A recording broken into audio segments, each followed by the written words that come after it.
आज देश में छात्रों के शिक्षा के रोजगार के 12 वर्षों से हालात क्या बने हुए हैं। देश के नेता राहुल गांधी जी ने राजस्थान के कोटा से एक आंदोलन की शुरुआत करी। वो आंदोलन आज पूरे देश में हर कोने के अंदर देश के छात्र और देश के नागरिक कर रहे हैं। आज देश में शिक्षा के क्या हालात बन गए हैं, देश में रोजगार के क्या हालात बन गए हैं। नारों में तो लंबी चौड़ी बातें, विज्ञापनों पर लंबी चौड़ी बातें, पर धरातल में क्या हालात बने हुए हैं। अगर देश में सबसे ज्यादा सरकारी स्कूलें कहीं बंद हुई है वो प्रदेश मध्य प्रदेश है। मध्य प्रदेश के बच्चों के लिए शिक्षा की जिम्मेवारी मध्य प्रदेश की सरकार की है, और मध्य प्रदेश की सरकार अपनी जिम्मेवारी नहीं निभा रही है। वो किसी और काम के अंदर लगी हुई है, और वो काम क्या है? मध्य प्रदेश का जो इतिहास रहा है, मध्य प्रदेश की पहचान वो शर्मसार करने का काम मध्य प्रदेश के मुख्यमंत्री मोहन यादव जी कर रहे हैं। उज्जैन में जो मध्य प्रदेश के मुख्यमंत्री ने किया, शायद ही देश के अंदर किसी मुख्यमंत्री ने ये किया होगा।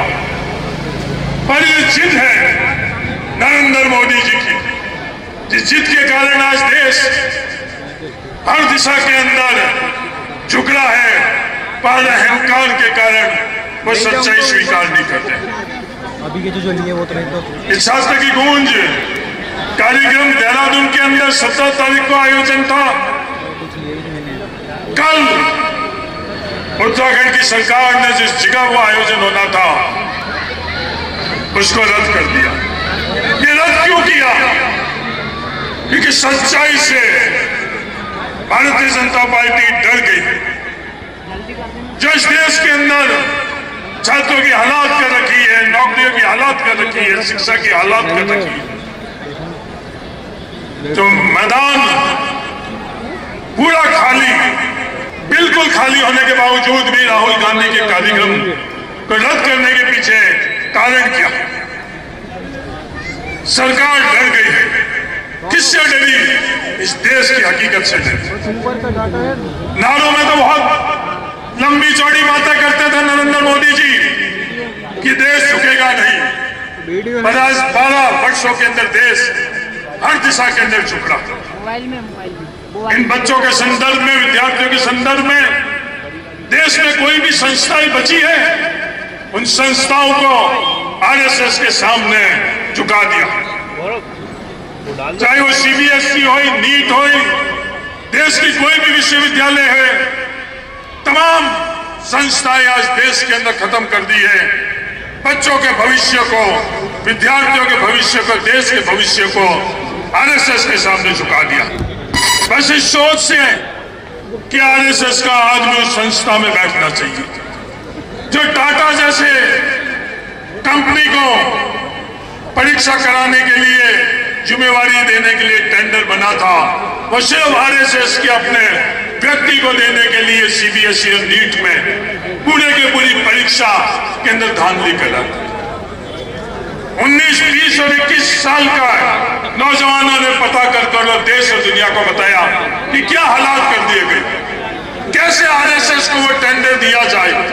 मैं जिम्मेवारी से कह रहा हूं, कंपनी को नहीं, आरएसएस को। और देने वाला कौन? नरेंद्र मोदी जी खुद।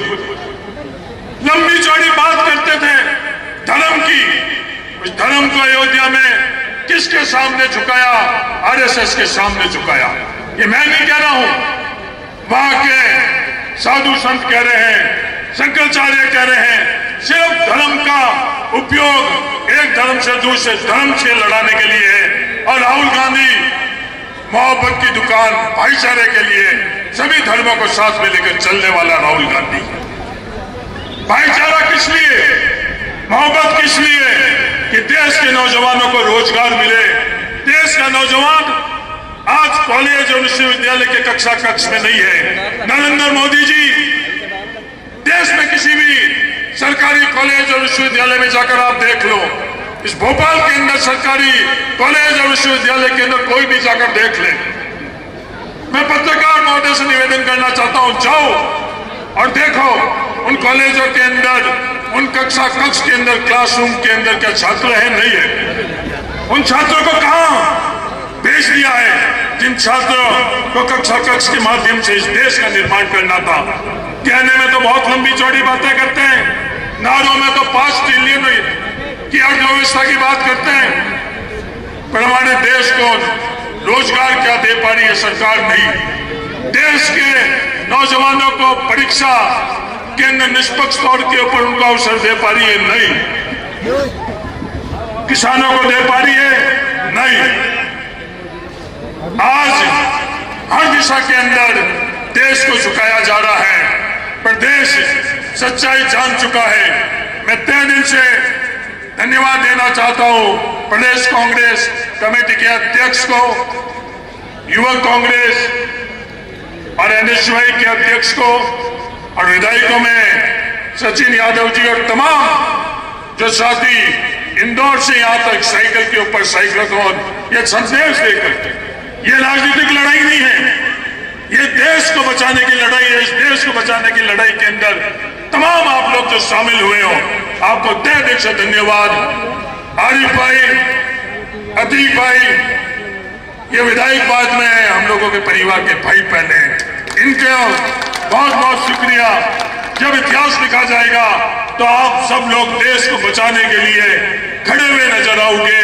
तहे दिल से आप सब लोगों को शुक्रिया, धन्यवाद, जय हिंद।